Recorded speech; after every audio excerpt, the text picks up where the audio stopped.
Dios lo bendiga, muy buenos días, buenas tardes, buenas noches. Nosotros aquí estamos en la reunión anual hispanoamericana 2019 desde una linda ciudad fuera de la ciudad de Buenos Aires, en la provincia de Buenos Aires que se llama Pilar, y desde aquí todos nosotros les mandamos un aplauso.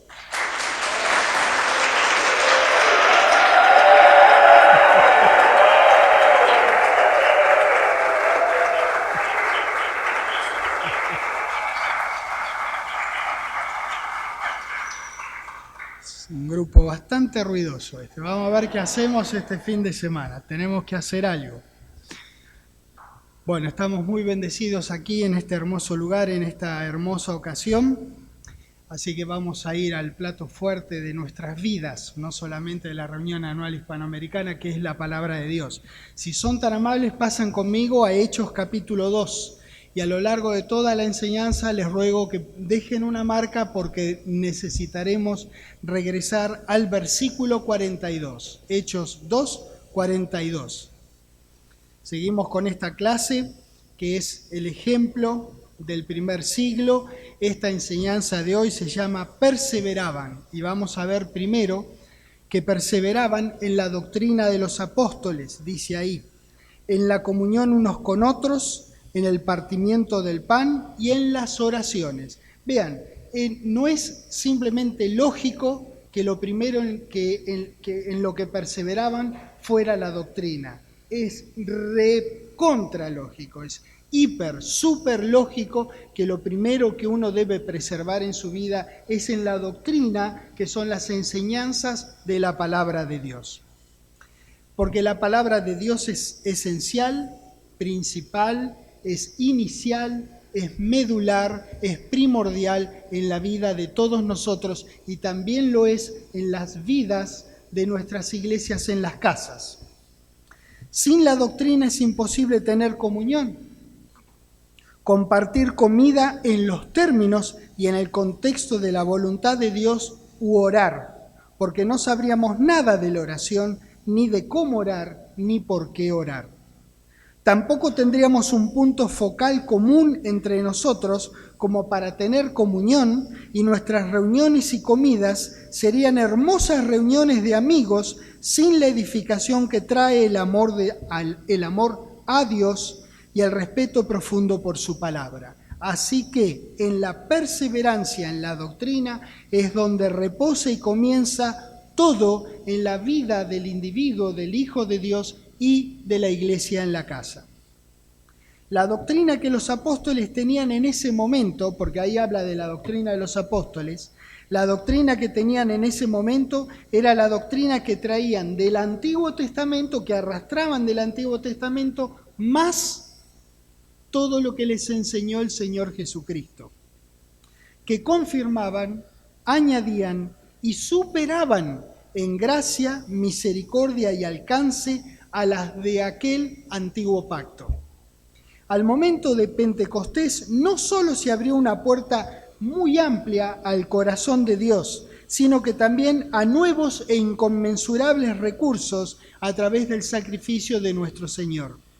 Muchos años después, el mismo Señor Jesucristo añadió un conocimiento que hasta ese entonces era desconocido para ellos. La iglesia del primer siglo es la iglesia a la cual nosotros pertenecemos, damas y caballeros. En Hechos 2, esa iglesia estaba en pañales. Pero hasta el momento del registro de Hechos 2, enseñaban lo que habían mamado, lo que habían aprendido del Señor Jesucristo. Vamos a ver algunos ejemplos. Recuerden dejar una marca en Hechos 2. Mateo 28, en primer lugar. Mateo 28. En el versículo 18 dice: y Jesús se acercó y les habló diciendo: toda potestad me es dada en el cielo y en la tierra. Por tanto, id y haced discípulos a todas las naciones, bautizándolos en él, y acá hago un alto, y debiera haber sido traducido, o mejor hubiese sido traducido, bautizándolos en mi nombre, porque la siguiente cláusula, esa que dice en nuestras Biblias, Reina Valera, en el nombre del Padre, del Hijo y del Espíritu Santo, no existe en la mayoría, en la inmensísima mayoría de los textos críticos griegos. Ha sido colocado como la doctrina esa a los martillazos. Bien, esa última parte entonces la sacamos y bien podría leer bautizándolos en mi nombre. Así que la doctrina de los apóstoles entonces no incluía la Trinidad, porque la Trinidad no es bíblica, es de origen pagano, desmerece a Dios y desmerece la ofrenda heroica que hizo nuestro Señor Jesús por nosotros. Por eso, la doctrina de los apóstoles, sería imposible que la doctrina de los apóstoles incluyera esta doctrina metida a los martillazos en algunas Biblias, porque no es bíblico. ¿Entienden? ¿Quedó en claro? Bien. 20. Enseñándoles que guarden todas las cosas que os he mandado. Y he aquí yo estoy con vosotros todos los días hasta el fin del mundo. Amén. Bien, no los iba a dejar solos. Y si no los dejó solos a ellos, tampoco nos deja solos a nosotros. Los apóstoles originales, así entre comillas, tenían la comisión dada por su propio Señor para ser discípulos en todas las naciones. Por tanto, fueron y lo hicieron. Les enseñaron. ¿Qué les enseñaron? Lo que era su doctrina, es decir, lo que ellos habían aprendido de su Señor. El Antiguo Testamento está lleno de mucha y de muy buena instrucción en justicia. No todo lo que dice el Antiguo Testamento en realidad es para que nosotros lo hagamos. Por ejemplo, supongan ustedes que tuviéramos que todavía sacrificar bueyes. La verdad, no tengo lugar en mi departamento para poner un buey. Tendría que quemar el parquet, ¿se dan cuenta? Sería impráctico. No es para que lo hagamos. Pero todo lo que dice el Antiguo Testamento, aunque no necesariamente es para que nosotros hagamos, no obstante, sigue siendo parte del total de la palabra de Dios que Dios dio para que nosotros seamos enseñados en justicia, ¿verdad? Para que el hombre de Dios sea perfecto, enteramente perfeccionado para toda buena obra. Toda la palabra de Dios es respirada de Dios. ¿Está bien? Entonces, eso también era parte de la doctrina de los apóstoles, de hecho también parte de eso es nuestro. El libro de Hechos es un libro que registra la transición que tuvo que hacer el pueblo de Israel desde la rigidez de la ley hasta la libertad en Cristo, de lograr justificación por la fe mediante hacer las obras de la ley, a tener fe en que las obras de Jesucristo nos han justificado. Flor de paso que tuvieron que dar. Imagínense, nosotros no tuvimos que pasar por eso, pero esta gente hacía poco tiempo atrás, antes que viniera el Señor Jesucristo, tenían que sacrificar palominos, corderos, bueyes, según lo que hayan pecado. Imagínate vos la plata que yo hubiese gastado en bueyes. ¿No es cierto? Y no lo tuvimos que hacer porque ellos tenían que creer al hacer las obras de la ley. Nosotros solamente tenemos que creer en el Señor Jesucristo que hizo las obras de la ley con fe y nos justificó. Nosotros ahora somos tan afortunados porque tenemos el panorama completo de los logros del Señor para nosotros y ellos estaban recién comenzando a conocerlo. Juan capítulo 13.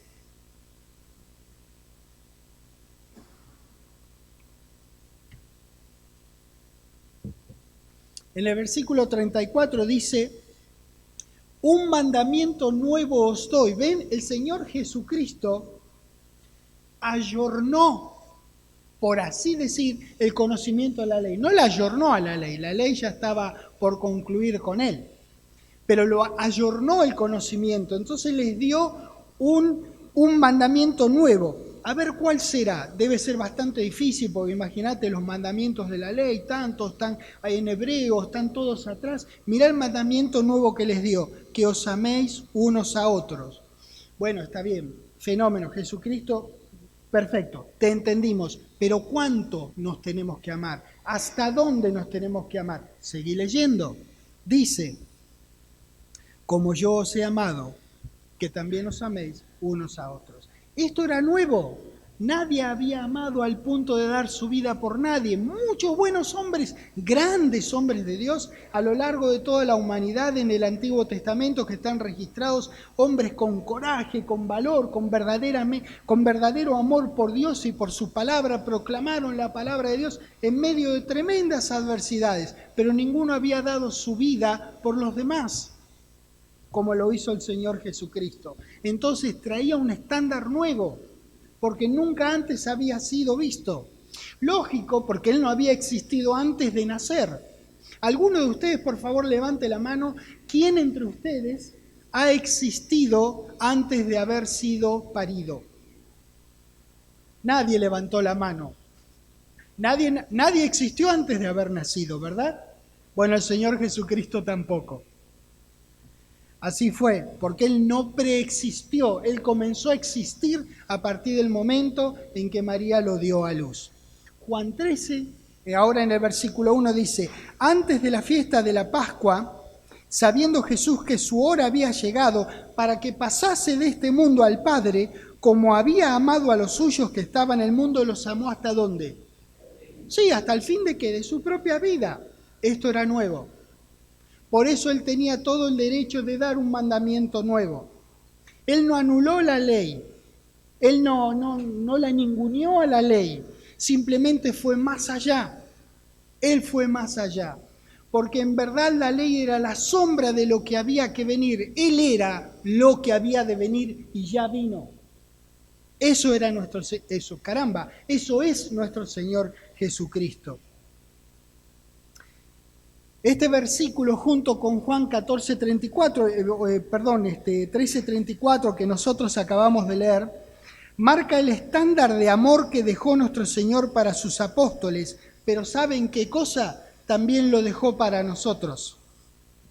Esta actitud de darse totalmente forma parte de lo que ellos aprendieron de su Señor y vivieron en el comienzo de la iglesia del cuerpo de Cristo. Juan capítulo 8. Todo apóstol tiene que ser primeramente un discípulo. No significa que si uno es discípulo definitivamente terminará siendo un apóstol. Pero quiere decir que un discípulo puede serlo sin ser apóstol. Pero un apóstol para serlo primero tuvo que ser discípulo. Tuvo que haber tenido un andar disciplinado en la palabra de Dios. Entonces, en ese contexto, en Juan 8, 31 y 32, dijo entonces Jesús a los judíos que habían creído en Él, si vosotros permaneciereis en mi palabra, seréis verdaderamente mis discípulos, y conoceréis la verdad, y la verdad ¿qué hará con el que haga esto? Nos hará libres. No hay libertad como esta de la que está hablando. Hay varios tipos de libertades, varias libertades. Pero esta libertad, la única manera de lograrlo es disciplinándonos a la palabra de Dios, a lo que dice nuestro Señor Jesucristo que está registrado en la palabra. ¿Saben qué? Existe una enorme coincidencia entre los distintos eruditos bíblicos en que el tema central, el principal, el medular que trató nuestro Señor Jesucristo mientras pisó esta tierra fue, ya saben qué fue, el reino de Dios. Se la pasó hablando del reino de Dios. Sin embargo, cuando ustedes estudian el Nuevo Testamento, los evangelios en particular, ustedes notan que en ningún lugar el Señor Jesucristo definió al reino de Dios. Nunca lo definió. ¿Saben por qué? Porque no necesitaba definición. Les hablaba a gente que ya sabían que existía el reino de Dios, que iba a existir el reino de Dios. Ellos ya lo tenían definido de los profetas de antaño. Éramos nosotros que necesitábamos que nos dieran una manito para saber lo que era el reino de Dios. Pero lo proclamó a troche y moche por todos lados. Entonces, Por favor, si van conmigo a Lucas 1, pero yo simplemente mientras ustedes van a Lucas 1 les voy a hacer referencia a otro sector de la Biblia que con tiempo ustedes lo pueden leer. Me refiero a Mateo en el capítulo 13. Cuando ustedes vayan a Mateo 13, ustedes van a encontrar que ahí en Mateo 13 hay una batería de parábolas, hay una atrás de otra. Y acá las anoté para no olvidarme de ninguna, o al menos mencionar algunas de las que está ahí.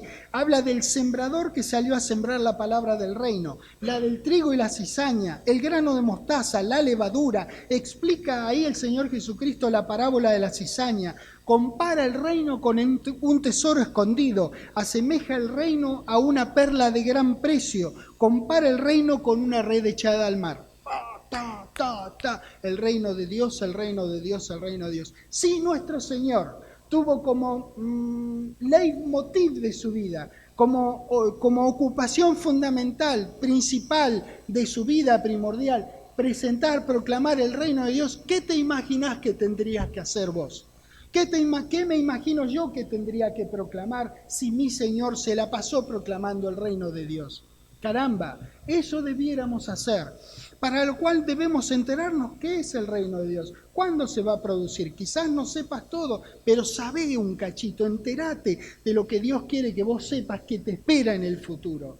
Porque vean, no es un sueño el reino de Dios donde nosotros vamos a vivir en una realidad de absoluta justicia, absoluta, completa, perfecta paz y justicia, sin ningún dolor, sin motivo de angustia, de llanto o de dolor. Entonces, aquello no es un sueño, el sueño es que más bien es una pesadilla. Aquello es una realidad, vos podés poner tu vida en esa realidad porque lo promete Dios en su palabra. Tenés que saber algo de eso. Lucas 1, les dije en el versículo 26. Al sexto mes, el ángel Gabriel fue enviado por Dios a una ciudad de Galilea llamada Nazaret, a una virgen desposada con un varón que se llamaba José, de la casa de David. Y el nombre de la virgen era María, y entrando el ángel en donde ella estaba, dijo: salve, muy favorecida, el Señor es contigo, bendita tú entre las mujeres. Mas ella, cuando le vio, se turbó por sus palabras y pensaba: ¿de qué me están hablando? No entiendo lo que dice. Continúa en el 30, el ángel le va a revelar a María, le va a hacer una ecografía. Van a ver, le da la ecografía de lo que estaba por pasar dentro de ella. Le dice en el 30, entonces el ángel le dijo: María, no temas, porque has hallado gracia delante de Dios, y ahora concebirás en tu vientre y darás a luz un hijo, y llamarás su nombre Jesús. Este será grande y será llamado el Altísimo. Bueno, muchas gracias por estar despiertos. ¿Te das cuenta que hay que usar un martillo para corregir este texto? No dijo que será llamado el Altísimo. ¿Qué dijo? Que será llamado Hijo del Altísimo. Y llamará su nombre Jesús. Este será grande y será llamado Hijo del Altísimo. Y el Señor Dios le dará el trono de David su padre. Imagínate, él se estaría dando el trono a sí mismo. Pero no, es Dios, el Padre del Señor Jesucristo, que le prometió a David que iba a tener un sucesor que iba a ser por siempre. Bueno, estaba hablándole a María, la mamá de ese sucesor de David, que le iba a dar el reino de David, su padre. Y reinará sobre la casa de Jacob para siempre, y su reino no tendrá fin. En ese reino estaremos nosotros. El reino de nuestro Señor no tendrá fin, nuestra vida tampoco. Mateo capítulo 5. Todos estos son datos fidedignos, son verdaderos porque están en la palabra de Dios. Podemos confiar totalmente en ellos, podemos estaquear nuestras vidas en ellos. Y estos datos son datos que también tenían los apóstoles, forman parte de la doctrina de los apóstoles. Esto ellos lo sabían y era lo que ellos decían. Cuando vos lees en la palabra, ¿no le compartís la palabra a la gente? Bueno, pues bien, tu doctrina viene del mismo lugar de donde vino la doctrina de los apóstoles. Mateo 5, Versículo 1 dice, viendo la multitud subió al monte y sentándose vinieron a él sus discípulos y abriendo su boca les enseñaba diciendo, bienaventurados los pobres en espíritu porque de ellos es ¿qué cosa?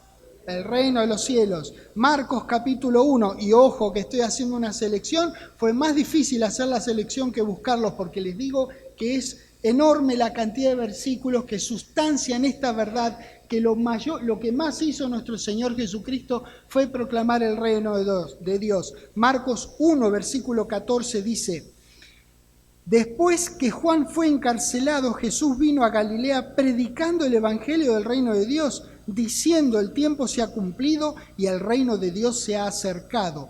No dice que se ha instalado, dice que se ha acercado. Lógico, él es el rey del reino que va a venir. No ha venido, no vino con él. Él anunció que iba a venir, porque él vino a recordarle a los antiguos, su generación, las promesas que Dios le había hecho a sus padres. Entonces, se ha cumplido y el reino de Dios se ha acercado. Arrepentíos y creed en el evangelio. ¿Qué evangelio te parece vos que ellos tenían que creer? El evangelio del reino de Dios. ¿Qué evangelio te crees que tenés que proclamar vos? El del reino de Dios. Regresamos a donde dejamos una marca, a Hechos capítulo 2, por favor, porque vamos a seguir. En el versículo 42, ya vimos que ellos perseveraban en la doctrina, ahora vamos a ver la expresión en la comunión, otra de las cosas en las que ellos perseveraban. Y perseveraban en la doctrina de los apóstoles, en la comunión unos con otros, etcétera, etcétera. En Juan capítulo 3, Juan 3, versículo 22, dice, después de esto vino Jesús con sus discípulos. Acuérdense que estamos estudiando que ellos perseveraban en la comunión unos con otros. Y acá dice, en Juan 3:22, que vino Jesús con sus discípulos. Vamos a otro, Marcos 3, por favor. Para atrás, Marcos 3. En el versículo 7 dice, mas Jesús se retiró al mar con sus discípulos. Marcos 8, los estoy haciendo correr mucho, ¿no? Pero igual ustedes conocen la Biblia de pe a pa, así que de un lado para el otro. Saben dónde queda Marcos 3, saben dónde queda Marcos 8. Versículo 10 dice, y luego entrando en la barca con sus discípulos. Y ahí vean, hice esta mención solamente porque hay como 11 registros en la palabra de Dios, 11 versículos, que aparece la expresión con sus discípulos. Él pasaba mucho tiempo con sus discípulos. Eso es comunión los unos con los otros. Recuerden que en Hechos leímos en Hechos 2:42 que ellos perseveraban en la doctrina, ahora perseveraban en la comunión unos con otros. Eso también era la doctrina de los apóstoles. Era lo que ellos habían aprendido con su Señor, estar juntos. Así como nosotros. A ver, en este tiempo que nosotros nos hemos visto, ¿cuántas veces hemos dicho, lo recuerdo que hubo acá, en mi caso particular, 3 o 4 veces, hemos dicho que ojalá que viviéramos más cerca, ¿no? Porque la verdad, es tan agradable estar con nosotros. Mirá, no hemos hablado de política, no hemos hablado de religión, hablamos de la palabra, ¿o no? ¿No es agradable estar entre nosotros? Bueno, Jesucristo pasaba tiempo con sus discípulos todo el tiempo. Nosotros hacemos lo mismo. Así que eso hacía él. Marcos, vamos a hacer un pantallazo. Marcos,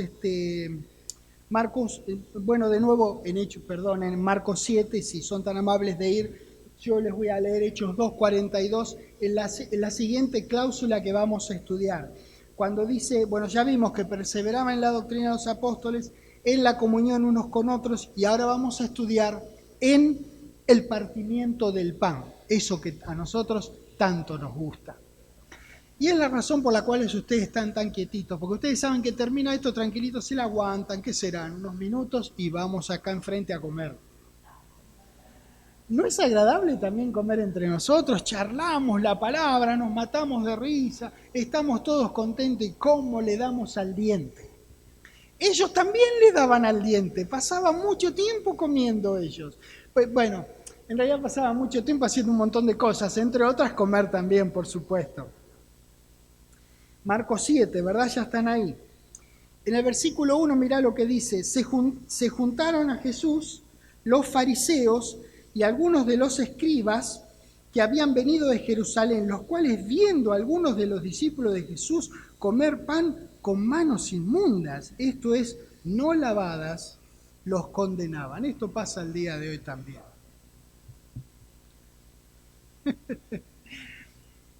Bueno, no se habían lavado las manos, ¿qué le puedo decir? Yo me lavo las manos antes de comer, no se habían lavado las manos, gran cosa, no se habían lavado las manos.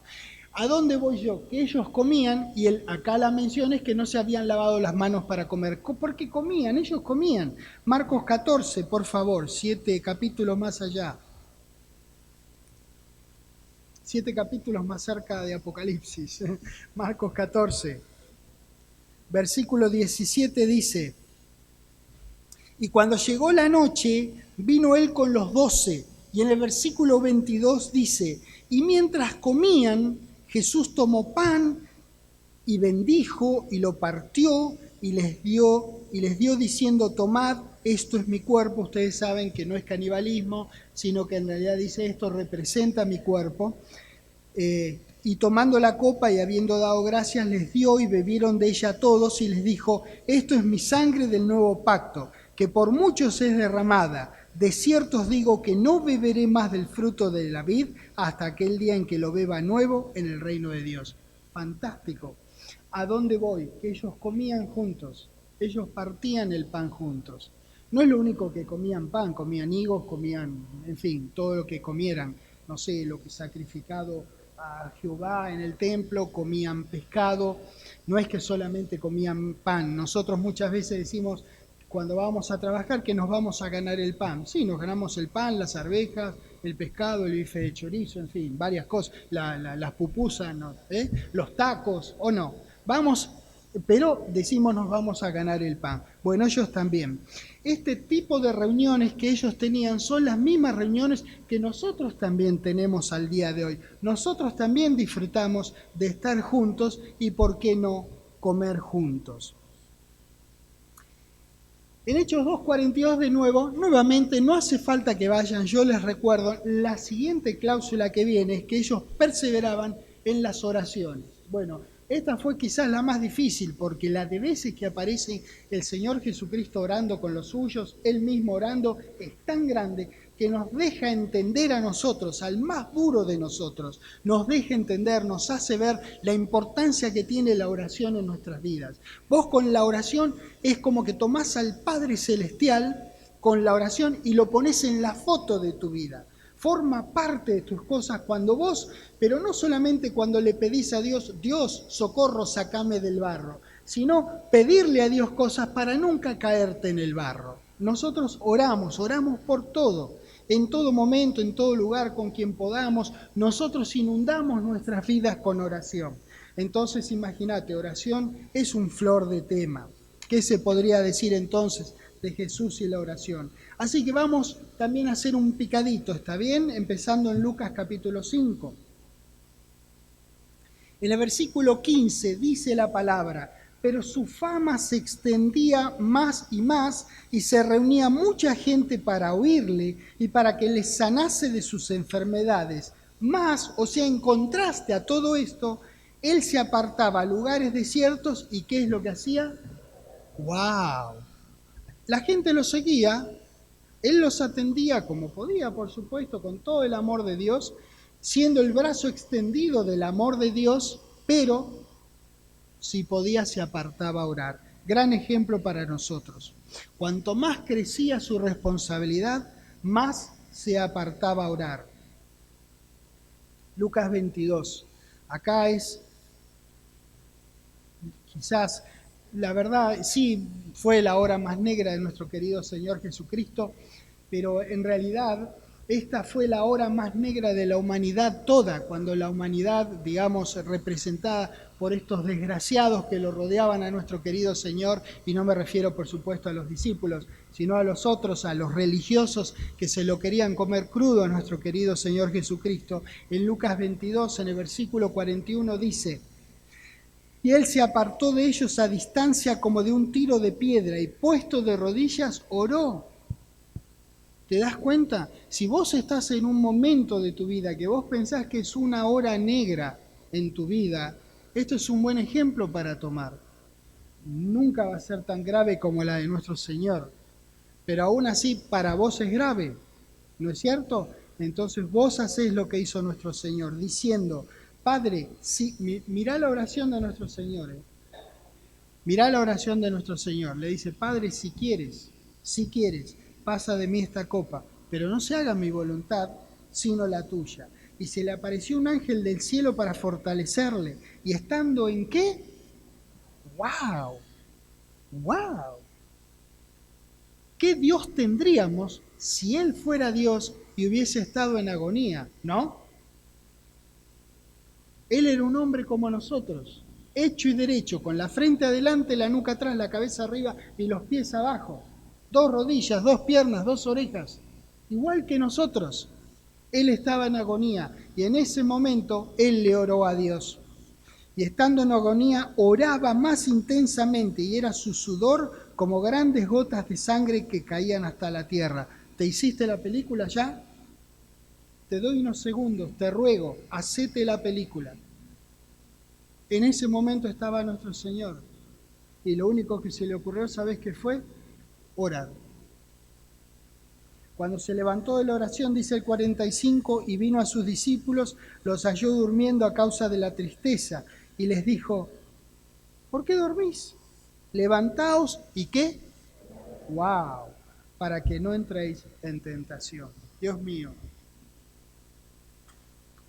qué Redentor tenemos, qué Salvador, qué hombre maravilloso nuestro Señor Jesucristo, un varón hecho y derecho, un ejemplo, un modelo. Es como Dios, eso es lo que Dios quiere de nosotros. Eso es lo que Dios quiere Cristo de nosotros. Si alguna vez te preguntaste, ¿qué querrá Dios de mí? Dios quiere Cristo. Este es el andar que pretende Dios de vos. Y no tenemos que dar nuestra vida hasta perderla por los demás. Pero este es el tipo de vida, el tipo de conducta que Dios espera de nosotros. Mateo 6, por favor.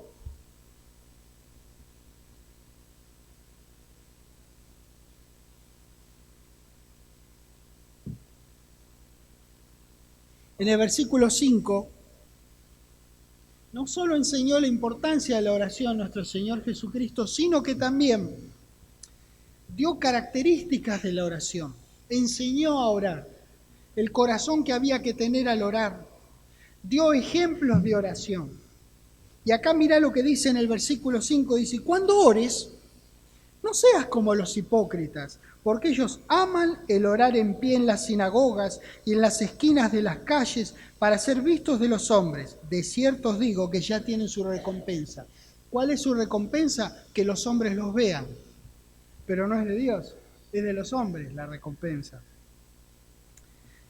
6. Mas tú cuando ores, entra en tu aposento y cerrada la puerta, ora a tu Padre que está en secreto, y tu Padre que ve en lo secreto te recompensará en público.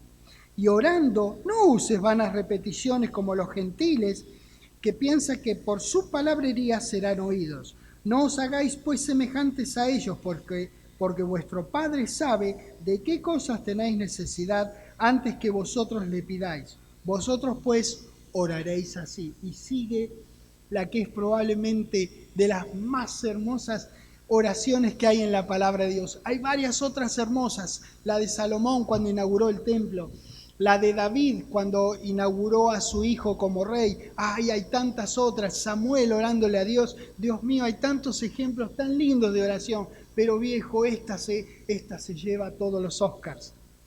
Es maravillosa esta oración de nuestro querido Señor y da un ejemplo de oración que es muy valedera, es muy valiosa, que tiene los elementos que podría y debería contener una oración a Dios. Juan 17, y esta, yo te digo acá, hablando del Oscar, esta es el Oscar, el Goya, el Emmy, el Balón de Oro, esta se lleva toda, se lleva el premio Nobel a las oraciones, Juan 17. Todos saben dónde voy, ¿no? Esa oración que hizo nuestro Señor momentos antes de dar su vida por todos nosotros. Juan 17 en el versículo 1. Esta es una oración, yo por supuesto por la brevedad no puedo desarrollarla, pero les invito a que en sus casas la lean tranquilo. Acá, que este es un ambiente tan hermoso, tan verde, con tantos árboles, plantas, flores, tan tranquilos, lindos pajaritos. Escuchás a los pajaritos, acá no se escucha ni una bocina ni un claxon. Este es un lugar ideal para levantarse a la mañana, orarle a Dios, abrir la Biblia mañana y leer Juan 17. Entonces me van a eximir a mí de que yo me meta profundo como me gustaría. Y vamos a dar un pantallazo de Juan 17. ¿Les parece bien? Me alegra porque igual lo íbamos a hacer. Porque yo tengo el micrófono. Juan 17, versículo 1 dice que estas cosas habló Jesús y levantando los ojos al cielo dijo: Padre, la hora ha llegado. Glorifica a tu Hijo para que también tu Hijo te glorifique a ti. Como le has dado potestad sobre toda carne para que dé vida eterna a todos los que le diste. Y esta es la vida eterna. A ver, ¿cuál es la vida eterna? Que te conozcan a ti, el único Dios verdadero, y a Jesucristo a quien has enviado. Dice quién envía y dice quién fue enviado. ¿Ves que son dos diferentes? Imagínate que yo hablara con Eduardo Dinotto y le dijera, salí. Entonces Eduardo Dinotto sale. Habría que atenderlo, ¿no? Como mínimo habría que darle algunas pastillas. Bueno, lo mismo sería en este caso. Se ríen porque es ilógico. Lógico es ilógico. Jesucristo no es Dios.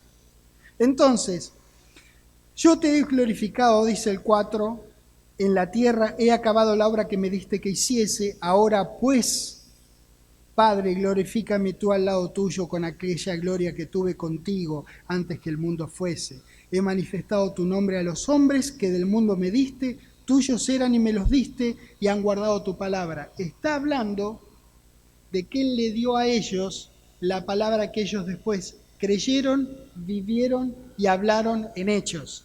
Está hablando de la doctrina de Jesucristo, de la doctrina de los apóstoles. Continuemos leyendo. Ahora han conocido que todas las cosas que me has dado proceden de ti. Y ahora acá viene realmente la cuestión de la cuestión. Porque las palabras que me diste les he dado. Esa es la doctrina de los apóstoles. Y ellos las recibieron y han conocido verdaderamente que salí de ti y han creído que tú me enviaste. Eso fue la doctrina de los apóstoles. Las palabras que Dios le dio al Señor Jesucristo, que Él le dio a ellos, son las que ellos vivieron y hablaron en Hechos capítulo 2 y a partir de ahí.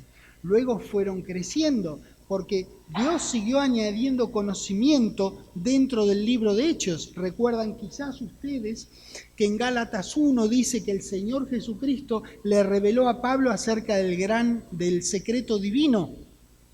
Dice que el Señor Jesús se lo reveló a Pablo. Entonces fueron añadiendo conocimiento a medida que crecían, pero empezaron con una hermosa base que era lo que habían escuchado de su Señor Jesucristo. Damas y caballeros, nosotros tenemos mucho más que lo que tenían Pedro, Juan y todos los otros benditos apóstoles en Hechos capítulo 2, ¿o no? Nosotros ya sabemos el secreto divino, ellos no lo sabían en ese entonces. Recuerden, les llevó no sé cuántos años, desde Hechos 2 hasta Hechos 10, que el primer gentil creyera la palabra de Dios con su familia y renaciera del Espíritu Santo, ¿no es verdad? Y a nosotros nos tomó que alguien nos explique, nos diga qué dice Romanos 19, que nos diga, bueno, a partir de ahora podés hablar en lenguas y te dan una manito y hablas en lenguas. Eso es todo lo que te costó, no te costó 10 capítulos, te costó 10 minutos. A ellos les costó 10 capítulos entender esa gran verdad. ¡Qué bárbaro! En el 8 dice, yo ruego por ellos, no ruego por el mundo, sino por los que me diste, porque tuyos son. Acordate eso vos que servís en una iglesia en la casa. El Señor Jesucristo pensó que esos 12 que Él tenía no eran de Él, eran de Dios. Vos tenés que pensar igual, no son tuyos. Vos podés decir, son tuyos, como decir que tu familia es tuya, pero en realidad no tenés un título de propiedad sobre tu hijo, tu sobrino o tus padres, ¿verdad? No tenés un título de propiedad. Decís que son tuyos porque son tuyos, son parte de vos. Bueno, nuestros hermanos en Cristo también son recontra parte de nosotros, pero no son nuestros como que los hubiésemos comprado. Fueron comprados por Dios, entonces son de Él. Él los compró. Y todo lo mío es tuyo, en el 10 dice, y lo tuyo mío, y he sido glorificado en ellos. Y ya no estoy en el mundo, mas estos están en el mundo. Y yo voy a ti, Padre Santo, a los que me has dado, guárdalos en tu nombre, para que sean uno, así como nosotros. Muy interesante. Entonces, no es una trinidad, sino una multinidad. Porque si ellos dos son uno y nosotros somos uno con ellos, entonces te imaginas, ya superamos la trinidad, somos más grosos. ¿Ves? Él está diciendo, así como vos y yo somos uno, que ellos sean uno con nosotros. ¿Lo ves? Muy claro.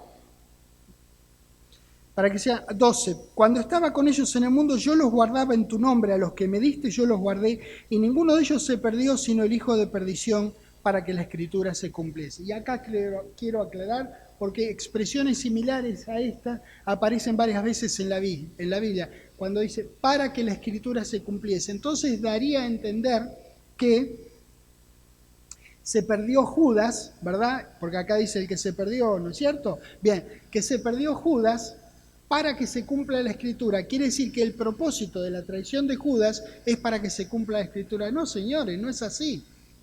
Lo que pasa es que Judas lo traicionó al Señor Jesucristo. Dios lo sabía, Dios lo anunció, aunque no le satisfizo eso. Simplemente lo anunció y la palabra lo declaró. Entonces lo que debiera decir, como dicen muchas otras versiones, debiera decir, y la escritura se cumplió, no para que se cumpla la escritura. ¿Entienden? Yo sé que es un poco filosófico, pero no me gusta que Dios quede mal diciendo que Judas lo traicionó al Señor Jesucristo para que Dios no quede como mentiroso cuando Él lo dijo en el Antiguo Testamento. ¿Lo ven? No me gusta eso. Entonces, por eso hago la aclaración. Entonces, Judas lo entregó, se cumplió la escritura.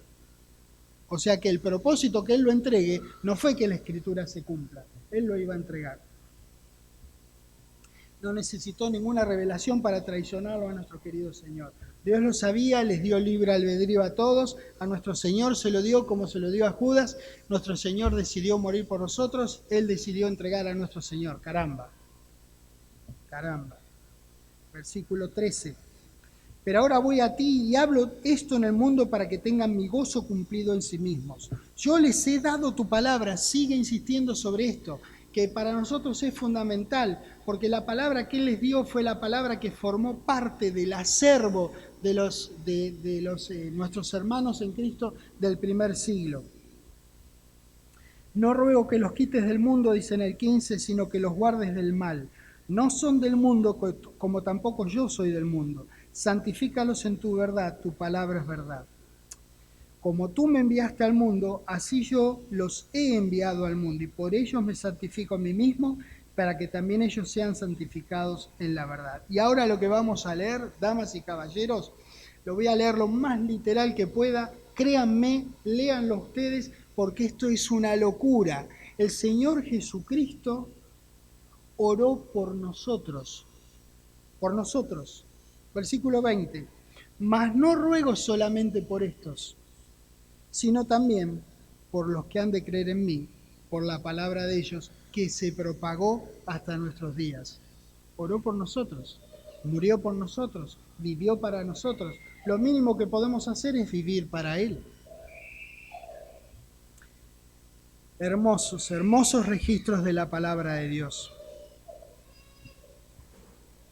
Otra cosa en la que ellos perseveraban, que veremos, todo esto lo seguiremos desarrollando en esta clase. Ahora nosotros estamos viendo en qué cosas perseveraban, vamos de a un peldaño por vez, vamos ascendiendo para ganar mayor entendimiento de cómo podríamos nosotros gobernar nuestras vidas y conducir nuestras iglesias en nuestras casas, para que tengan el resultado que ellos tuvieron en el primer siglo.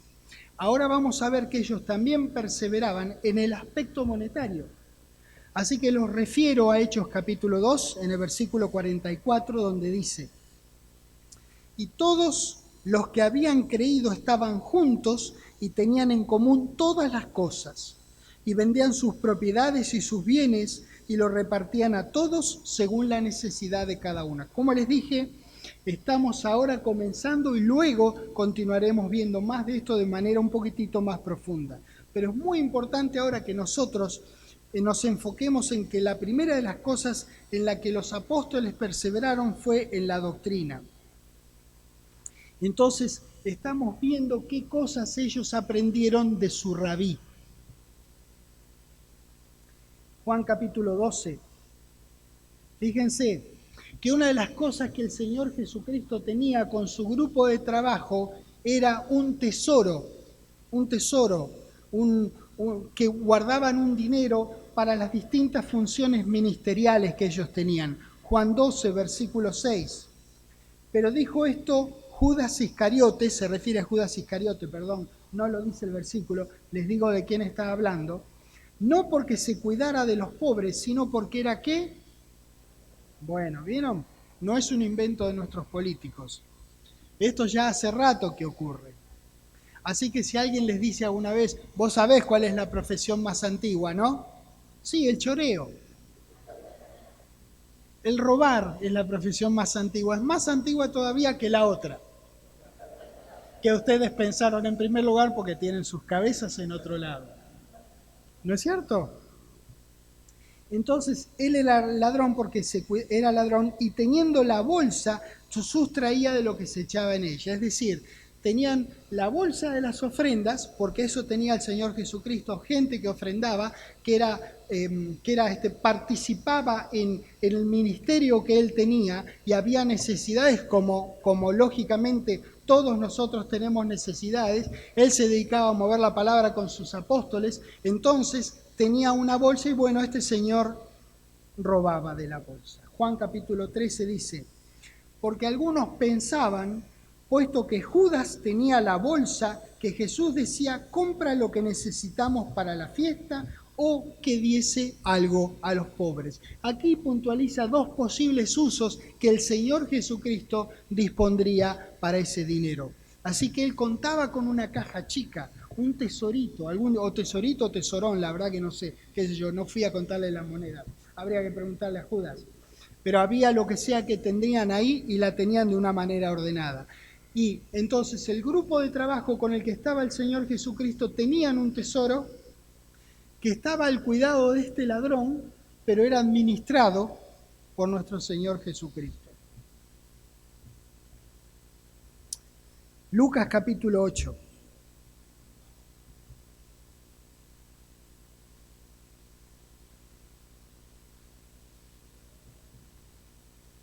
Así que nuestro Señor y su equipo de trabajo recibían asistencia de las personas que amaban su obra de presentar el Evangelio al pueblo de Israel. Por ello tenían una bolsa donde guardaban el dinero. Lucas 8, versículo 1, donde dice: aconteció después que Jesús iba por todas las ciudades y aldeas, predicando y anunciando el Evangelio del reino de Dios, y los 12 con él.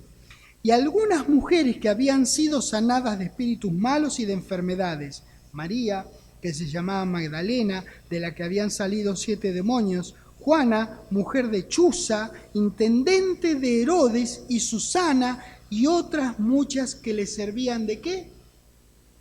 Bien, el Señor Jesucristo recogía ofrendas. El Señor Jesucristo y su grupo de trabajo tenían el dinero que hacía falta para poder hacer frente a las necesidades de suministrar la palabra de Dios. Obviamente, quienes contribuían al sostenimiento económico del Señor no consideraban como algo extraordinario darle dinero.